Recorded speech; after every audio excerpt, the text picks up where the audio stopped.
Have you ever heard the phrase, "I'm so hungry that I could cause a great scale riot in a Central American country from stealing off a fruit vendor"? If you said yes, then I know you're a dirty liar because I made that up.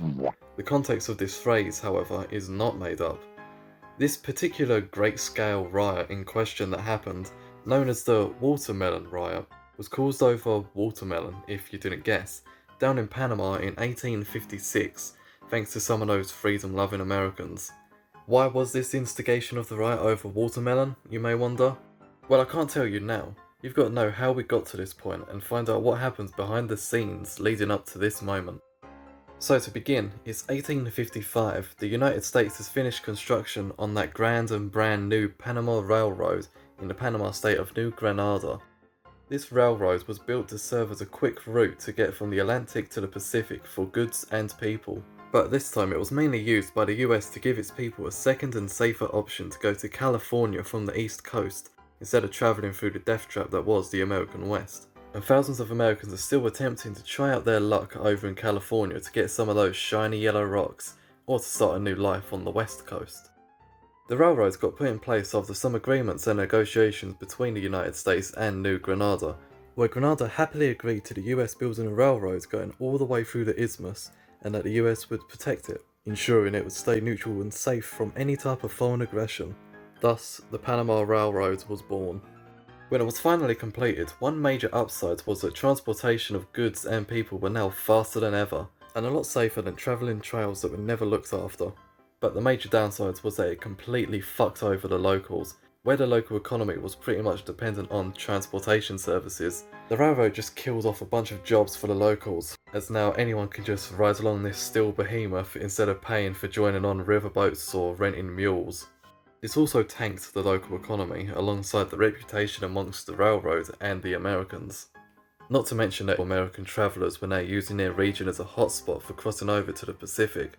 This only fueled Panamanian resentment to the Americans, so much so that they were just waiting for the moment something was to happen so they could retaliate hard, and that something would happen very soon. On the 15th of April 1856, a train headed to Panama City, hauling yet another wagon load of Americans passing through Panama on their way to California. On the arrival to the city, their scheduled ship to leave couldn't get close to the shore thanks to low tides.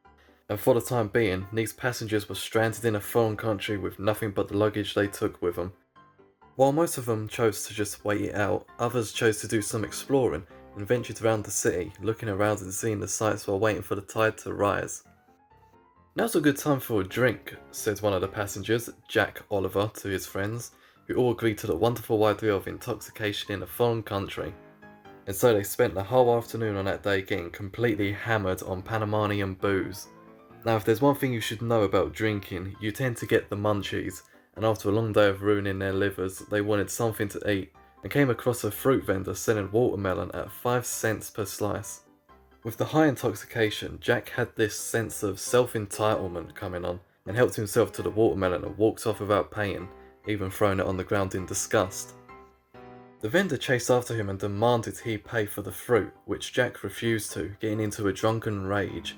More words got exchanged between the two, until Jack firmly expressed his Second Amendment rights against the vendor, who in return retaliated by holding his trusty fruit-cutting knife against Jack.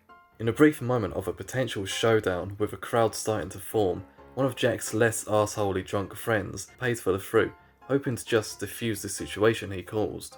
While everyone else in the crowd just stood around, one person chose to intervene: Miguel Habrahan.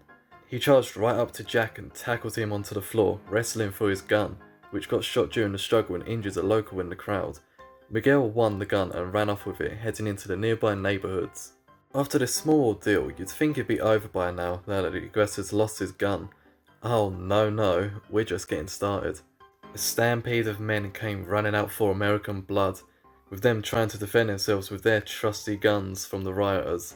The riot had two parts to it. The first part of the riot, which I guess you could call the main part of the riot, saw destruction and looting against American businesses around the city area, and attacks made against anyone who resembled too closely to an American. The part of this rioting lasted a couple hours into the night. When the Americans thought the rioting was over, they get thrown back into the ring because now it's round 2. And this time the rioting game has changed. Now there's no more American businesses to suffer the wrath of the rioters. The new target was the railway station, which was holding American passengers who tried to flee from the first riot. In this second riot, the rioters had an odd choice of an ally, the police, originally being sent by the governor of the region to try and take control of the situation at the station. 2 American-fired bullets would soon change their neutrality against the riots. Now the riots were the rioters and the local authority versus the Americans who just wanted to go to the Golden State. But fear not, for not all hope is lost for the Americans just yet. Remember when I said that the railway was being protected by US troops for their own interests? Well, these railway police would soon be the saviours for these trapped and endangered Americans, and were somehow able to quell the riot. The entirety of this riot had lasted from the evening of the 15th of April to the early hours of the following day, and in that amount of time, total casualties resulted in 17 deaths and 63 wounded. Of course, in such a disastrous event, both countries looked into the incident, finding out the main reason as to why it happened. The US investigation concluded that Miguel, the hero of the vendor, instigated the riots after he stole Jack's gun and ran off, supposedly calling out to the locals to start attacking the Americans when he did.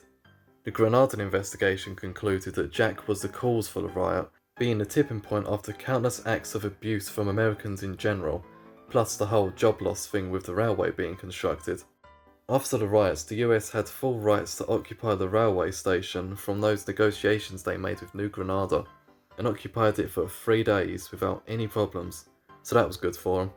Oh, and the US also wanted some reparation money for the damages from the rioting, with a total of $500,000 being given to the Americans who sought out financial claims from the incident. Sure, $500,000 doesn't sound much, but in today's money, that's just over $18.5 million.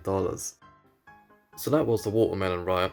Long time coming from all that negativity against the Americans, finally spilled over by some drunken cheapskate. But anyway, that's all for that. Hope you enjoyed, and thanks for watching.